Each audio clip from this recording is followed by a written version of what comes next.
नमस्कार, आप देख रहे हैं बंसल न्यूज। मैं हूं आपके साथ शुभांगी सिंह मिश्रा। ये बुलेटिन की शुरुआत करेंगे महाराष्ट्र की राजनीति से जुड़ी बड़ी खबर के साथ, जहां बीजेपी आज सरकार बनाने का दावा पेश कर सकती है। बीजेपी की कोर ग्रुप की बैठक में रणनीति बनाई जाएगी। बता दें कि आज देवेंद्र फडणवीस राज्यपाल से मुलाकात करने वाले हैं। 1 जुलाई को शपथ फडणवीस ले सकते हैं। बागी विधायक भी फडणवीस के साथ इस दौरान मौजूद रहेंगे। बता दें कि बीजेपी में लगातार जश्न का माहौल देखा जा रहा है।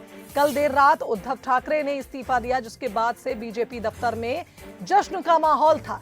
इधर शिंदे को डिप्टी सीएम का ऑफर भी दिया गया है। आज गोवा से महाराष्ट्र शिंदे गुट के विधायक लौटेंगे। तो कल रात उद्धव ठाकरे ने सीएम पद से इस्तीफा दिया था। 31 महीने 1 दिन तक महाअघाड़ी सरकार चली और कल देर रात उद्धव सरकार गिर गई। उद्धव ठाकरे ने विधान परिषद की सदस्यता भी छोड़ दी। तो आज गुवाहाटी से महाराष्ट्र शिंदे गुट के विधायक लौट सकते हैं। कल देर रात उद्धव ठाकरे ने सीएम पद से इस्तीफा दिया। एफबी लाइव के जरिए अपने मन की बात रखी और उसके बाद इस्तीफे का ऐलान किया था। महाराष्ट्र संकट पर अपडेट आपको दे रहे हैं। बीजेपी आज पेश कर सकती है सरकार बनाने का दावा। राज्यपाल से आज मुलाकात फडणवीस करने वाले हैं। 1 जुलाई को फडणवीस शपथ भी ले सकते हैं, ऐसे कयास है। वहीं बागी विधायक भी फडणवीस के साथ आज राज्यपाल के पास पहुंचेंगे, ऐसे कयास है। बीजेपी में जश्न का माहौल लगातार देखने को मिल रहा है। वहीं आपको बता दें कि शिंदे को डिप्टी सीएम का ऑफर दिया गया है।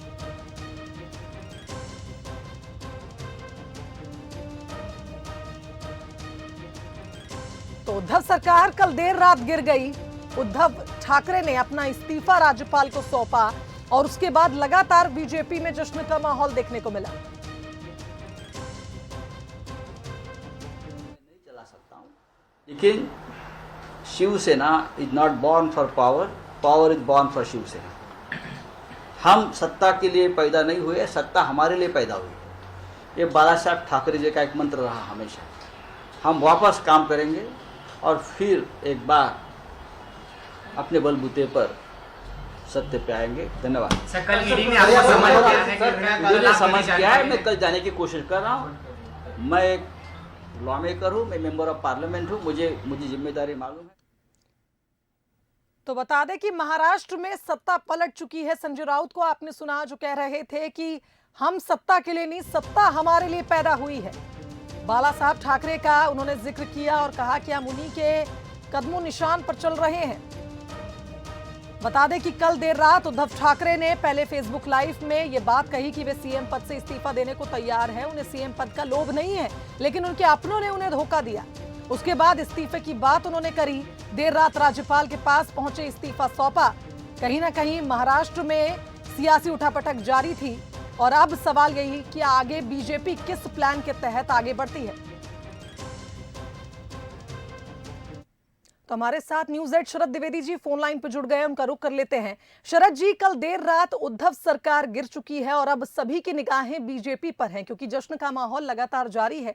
बीजेपी आगे किस प्लान के तहत आगे बढ़ सकती है, ये जानकारी चाहेंगे। बिल्कुल शुभांगी, और देखिए इतिहास कई बार इस समय एक ट्वीट जो विधानसभा में देवेंद्र फडणवीस ने एक बात कही थी और वो ट्वीट के तौर पर और सोशल मीडिया में खूब वायरल हो रहा है।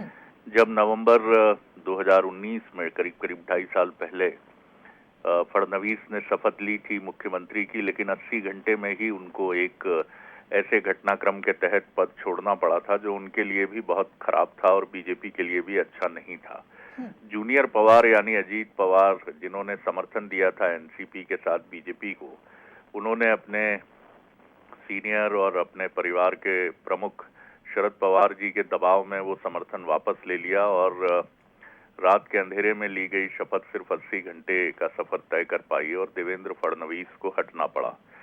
लेकिन उस समय उन्होंने एक बात कही थी जो अब सच सही साबित हुई है। उन्होंने उस समय विधानसभा में कहा था, मेरा पानी उतरता देख मेरे किनारे पर घर मत बसा लेना, मैं समंदर हूं लौट कर वापस आऊंगा। ये बात जब उन्होंने कही थी तो शायद कम लोग ये अंदाजा लगा रहे थे। उन्हें लगा कि ये सिर्फ एक शायराना मिजाज की बात है जो सिर्फ फेस सेविंग के लिए कही गई है। लेकिन देवेंद्र फडणवीस उसके बाद रुके नहीं। वो निरंतर रणनीति बनाते रहे, और इसी में आपके उस सवाल का जवाब छिपा है कि आगे की रणनीति क्या होगी। 11 बजे कोर ग्रुप की बैठक है और समझा जाता है कि सब कुछ ठीक रहा तो आज रात देवेंद्र फडणवीस मुख्यमंत्री पद की शपथ ले सकते हैं। ये सहमति बन जाएगी। जो संकेत अंदर से निकलकर सामने आ रहे हैं उनमें ये भी कहा जा रहा है कि अभी सिर्फ देवेंद्र फडणवीस अकेले शपथ लेंगे मुख्यमंत्री पद की, और एकनाथ शिंदे को, जैसा आप भी कह रही थी, कि उनको एक रिस्पेक्टफुल पोजीशनिंग ऑफर की जाएगी। और चूंकि इस पूरे प्रकरण में देवेंद्र फडणवीस की भूमिका बहुत महत्वपूर्ण रही है, एक तरह से ये सारा जो खेल है ये देवेंद्र फडणवीस जी के ही नेतृत्व में रचा गया है, तो पार्टी की निगाह में भी उनका कद बढ़ा है।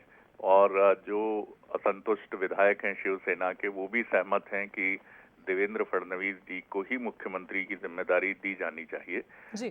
अंदर की जो घटनाएं सामने आ रही हैं वो यही पता चल रहा है कि उद्धव ठाकरे से, पूर्व मुख्यमंत्री से, अब जो कार्यवाहक मुख्यमंत्री हैं, उनसे असहमति रही है शिवसेना के अनेक विधायकों की।